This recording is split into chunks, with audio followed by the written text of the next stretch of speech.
सुधांशु त्रिवेदी जी, इतनी कड़ी टिप्पणी मैंने क्या सबक सीखा, क्या सबक का सीखा, जवाब देना। क्या सबक सीखा बीजेपी ने? मैं बताना चाहता हूं, देखिए सबक और जो सबक जनता देख रही है, दोनों की बात बताता हूं। देखिए भीड़ में अव्यवस्था हुई और अव्यवस्था के कारण कोई दुर्घटना हुई और उनमें मृत्यु हुई, उसको लेकर जिस प्रकार की भावना की बात समाजवादी पार्टी और अन्य दल कर रहे हैं, तो मैं तो याद दिलाना चाहता हूं, इनके जमाने में तो भीड़ जाती थी और सीधे मार के खत्म कर देती थी, तब संवेदना नहीं जागती थी। लखनऊ में भगवान महावीर की बुद्ध की मूर्ति तोड़ना 2012 में, भगवान बुद्ध की मूर्ति तोड़ना, इलाहाबाद, कैसरगंज, आपको याद हो मथुरा, मुजफ्फरनगर, उन सब में तो कहा कि क्या संवेदना कैसी थी, एक ही समुदाय को कंपनसेशन देंगे। और इस समय हाई कोर्ट ने फटकार लगाई थी, अन्यथा ये एक समुदाय को, एक वर्ग को कंपनसेशन देने की बात करें तो संवेदना कितनी है समझ में आता है। दूसरा आरोप लगाया कि साहब प्रचार ज्यादा हुआ, प्रचार की वजह से लोग आए। नहीं, मैं चित्रा जी बताना चाहता हूं सारे दर्शकों को, प्रचार का विषय नहीं है। प्रचार तो रैलियों का बहुत किया जाता है, गाड़ियां लगाई जाती है राजनीतिक रैलियों में, तब कितने लोग आते हैं। ये प्रचार नहीं, ये एक प्रकटीकरण हो रहा था। 144 साल के बाद कुंभ प्रयागराज में हो रहा है, ऐसा नहीं है। एक दृष्टि से ये 450 साल के बाद हो रहा है। कैसे 450 साल के बाद ये पहला मौका है जब कुंभ प्रयागराज में हो रहा है, इलाहाबाद में नहीं हो रहा है। 450 साल के बाद ये पहला मौका है जब अक्षय वट आम जनता के लिए दर्शन के लिए खुला है, वरना स्वतंत्रता के बाद इतना लंबा समय होने के बाद भी सनातन धर्म का वो प्रतीक अक्षय वट जो इलाहाबाद के किले के अंदर था, वो जनता के लिए नहीं खुला हुआ था। और ये 450 साल के बाद इसलिए भी एक अलग प्रयागराज है क्योंकि इस समय श्री रामलला विराजमान अयोध्या में प्राण प्रतिष्ठित हो चुके हैं और उस जिले का नाम अब फैजाबाद नहीं अयोध्या है। यह 450 साल के बाद वो दौर आया है जब औरंगाबाद का नाम औरंगाबाद नहीं छत्रपति संभाजी नगर है। तो साहब ये प्रकटीकरण है, ये प्रचार नहीं है। आप नहीं समझ पा रहे। और मैं एक और बात कह दूं, आज इससे पहले किसी कुंभ में कभी चित्रा जी आपने सुना कि बताया जाता हो कि 12 साल की जुपिटर की रोटेशन के ऊपर ये होता है। अभी ऋतुराज जी बोल रहे थे हजारों साल से हो रहा, बिल्कुल हजारों साल से हो रहा है। 12 साल में बृहस्पति ग्रह की आवृत्ति के अनुसार। और जो लोग कहते थे धरती चपटी है, जो कहते थे धरती स्थिर है, जो कहते थे सूरज धरती के चारों ओर घूमता है, जो कहते धरती ब्रह्मांड का केंद्र है, उन लोगों के बारे में चू नहीं निकलता था। और आप देखिए जो जो वैज्ञानिक प्रगति हुई, हिंदू धर्म की श्रेष्ठता स्थापित हुई। और बचपन में हमें पढ़ाया क्या जाता था कि प्रयाग का संगम कहां है, गंगा जमुना और काल्पनिक सरस्वती पे। 80 के दशक तक जिन्होंने पढ़ा है उन्होंने यही पढ़ा होगा। और फिर क्या हुआ, नासा की सैटेलाइट की पिक्चर आई और सरस्वती नदी का ट्रैक दिख गया।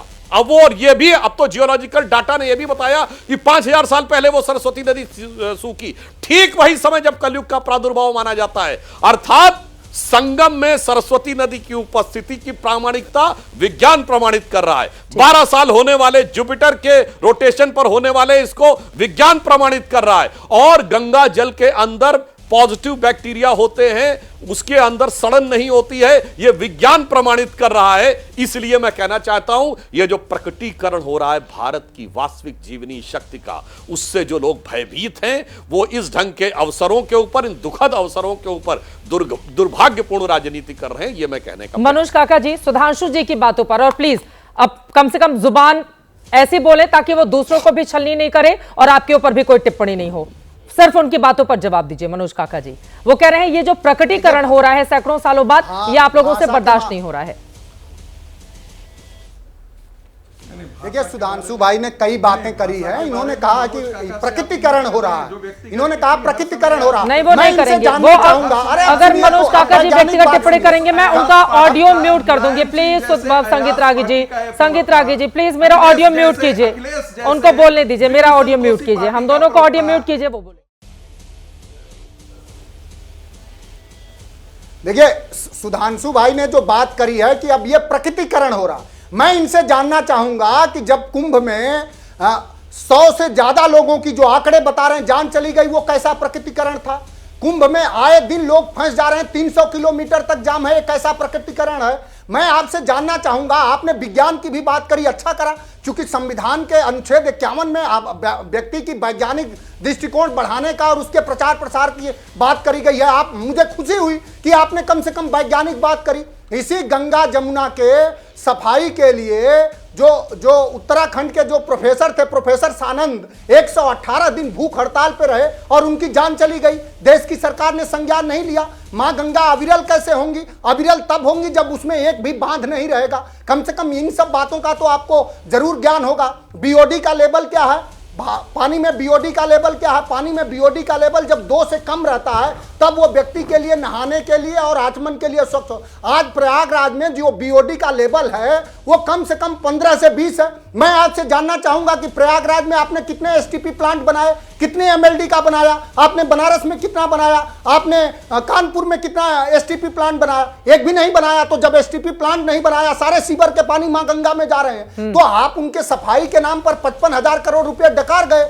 स्वच्छ गंगा के नाम पे। ये सब बातें हैं, आप बताइए ना हमको। अगर आप में हिम्मत हो, मैं बिल्कुल शांति से सुन लूंगा। सुधांशु भाई 10 एसटीपी प्लांट का बताइए आप नाम जो प्रयागराज में बना हो और कानपुर में बना हो, बताइए मुझे। हाँ बोलिए। देखिए दोनों बातें बताता हूं। देखिए समस्या जानते क्या है?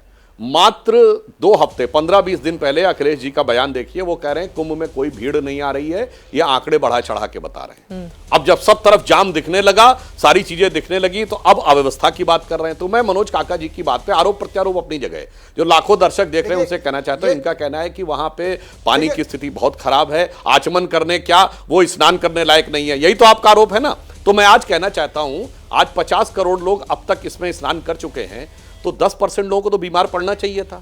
चलिए 10 नहीं, 1% को तो बीमार पड़ना चाहिए था ना। तो 50 लाख लोग तो हॉस्पिटलाइज हो जाने चाहिए थे।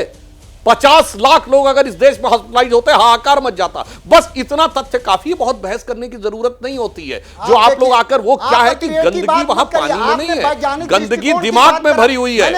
गंदगी पूरा दिमाग में भरी हुई है कि किस प्रकार से वही इरेडिकेशन ऑफ सनातन धर्म वाली भरी। अरे भाई सारे मंत्रिमंडल के लोग जा रहे हैं, राष्ट्रपति उपराष्ट्रपति जाके डुबकी लगाए हैं, प्रधानमंत्री मुख्यमंत्री जाके। अरे मैंने तो साफ साफ बोला ना, आप बताइए ना।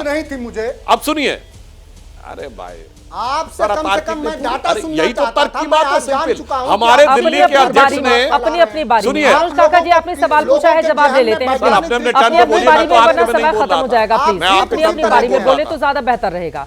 सुधांशु जी अपनी बात खत्म कीजिए, मनोज काका जी उसके बाद बोलिएगा आप। मैं बता सुन, बस जल्दी से खत्म कर रहा हूं। देखिए जैसे हमारे दिल्ली के अध्यक्ष वीरेंद्र सचदेवा जी ने जमुना में डुबकी लगाई थी और उसके बाद वो हॉस्पिटलाइज हुए थे, और उसकी डॉक्टर की रिपोर्ट अवेलेबल है कि स्किन पे क्या क्या एलर्जी थी। इसलिए मैं कहना चाहता हूं भाई, जो दुष्प्रचार कर रहे हैं बताएं तो कि कितने लोग प्रभावित हुए। इसीलिए मैं कहना चाह रहा हूं कि ये सारी की सारी चीजें पुनः, मैं अपनी बात पे पुनः आग्रह कर रहा हूं, इसमें कोई संवेदना नहीं है, इसमें सिर्फ संतुष्टि का भाव है। और अंत में मैं कहना चाहूंगा एक बात, मैं समझ सकता हूं समाजवादी पार्टी का दर्द कि वो जो जातियों में पीडीए का अपने अपने हिसाब से व्याख्या करते थे, हमारे हिसाब से तो परिवारवादी, दबंग और अपराधी वाली बात है। ये पीडीए का ख्वाब सजोए हुए वाला जो सपना है वो संगम में बहता हुआ नजर आ रहा है। ज्यादा समस्या ये है। और जो सड़कों पे जाम दिख रहा है उसमें आपकी राजनीतिक प्रकृति का मार्ग अवरुद्ध होता हुआ दिख रहा है, वो जाम होता हुआ दिख रहा है। यह समस्या है। इसीलिए मैं कह रहा हूं ईमानदारी से देखिए, भारत के सांस्कृतिक उत्थान के रूप में देखिए। राजनीति चलती रहेगी, हजारों सालों से कुंभ चल रहा, हजारों साल आगे चलता रहेगा। इसलिए राजनीतिक लाभ हानि के तराजू पे तौलकर भारतीय संस्कृति की इस महान परंपरा को लांछित करने का प्रयास मत करिए। मनोज काका जी ये बात तो सच है ना कि 2012 में 12 करोड़ लोग 13 में गए थे और अभी की मौजूदा स्थिति 55 करोड़ तादाद पार कर चुकी है। वो कह रहे हैं जो जातिवाद पीडीए है वो गंगा में डुबकी लगा चुका है और हिंदुत्व का उभार हो रहा है जो आप लोग बर्दाश्त नहीं कर पा रहे हैं।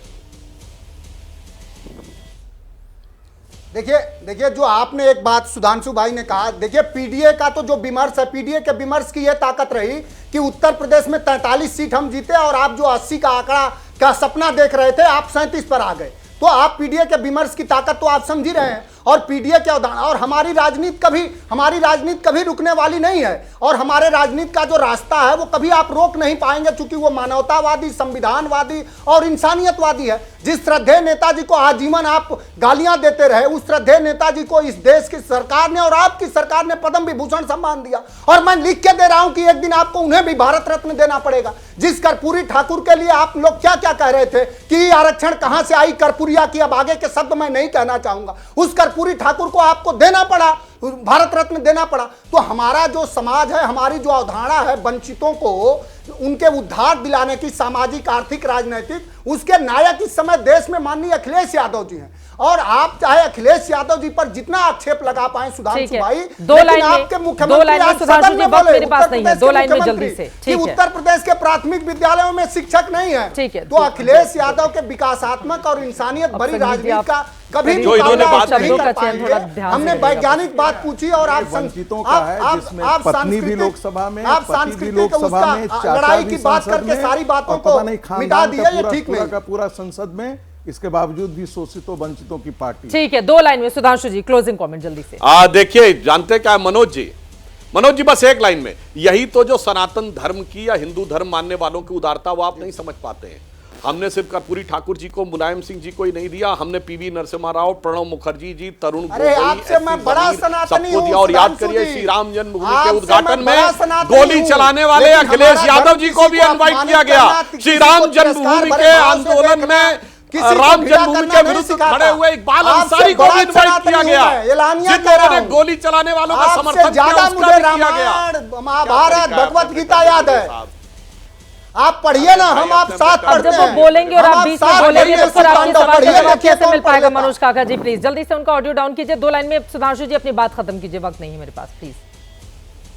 हाँ, बस 2 लाइन में मैं कह रहा हूं। देखिए, मैं सिर्फ इस लाइन में कह रहा हूं, हम वास्तविकता में उस विचार को स्थापित मानते हैं, हम किसी में भेद नहीं मानते हैं।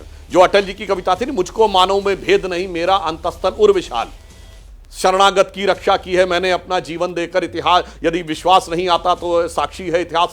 वो हिंदू तनमन, हिंदू जीवन, रग रग हिंदू मेरा परिचय कविता में ये पूरा विस्तार से लिखा है।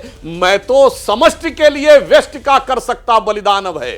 तो हम तो व्यक्ति को किनारे रखते हैं, इसीलिए हम भारत माता की जय बोलते हैं। हमारे यहां व्यक्ति, परिवार, नेता बड़ा नहीं होता है। ये हिंदू धर्म का भाव समझिए। इसीलिए मैं कह रहा हूं, इसके प्रति हिकारत मत रखिए, इसके प्रति मोहब्बत रखिए, तब आपको और लास्ट में एक लाइन और कह दूं चित्रा जी, ये गंगा जमुना के संगम पर है, मगर हमें समझाया जाता गंगा जमुनी तहजीब। भैया, गंगा भी हमारी, जमुना भी हमारी, तहजीब तुम्हारी। अगर है तो गंगा जमुनी संस्कृति बोलिए। और ये तथाकथित गंगा जमुनी संस्कृति सिर्फ वही है जहां गंगा को माता कहने वाले हैं, जहां जमुना को माता कहने वाले हैं। वरना कहीं दिखा दीजिए ये तथाकथित गंगा जमुनी तहजीब दिखती हो, तो उसके लिए भी कम से कम उतना सम्मान कर दीजिए। वो तो आपके वोट बैंक को सूट भी करता है। वक्त हमें इतने की इजाजत देता है। तमाम मेहमानों का बहुत धन्यवाद चर्चा का हिस्सा बनने के लिए। उम्मीद है कि अपनी पुरानी गलतियों से सीखेगी सरकार, और जिस तरह से महाकुंभ में मौनी अमावस्या के समय भगदड़ मची थी, या फिर नई दिल्ली रेलवे स्टेशन पर हम सब ने देखा था, वैसी स्थिति दोबारा पैदा नहीं हो, क्योंकि 26 फरवरी तक अभी भी ये पूरा का पूरा कार्यक्रम प्रयागराज में चलना है। दुनिया बदल रही है और ये भारत के लिए ला रही है इन्फिनिट अवसर, जिसे हम कहते हैं मिनट इन्फिनिट। आइए आइडियाज ऑफ इंडिया के मंच पर समझे इसी मिनट इन्फिनिट को 21 और 22 फरवरी abplive.com पर।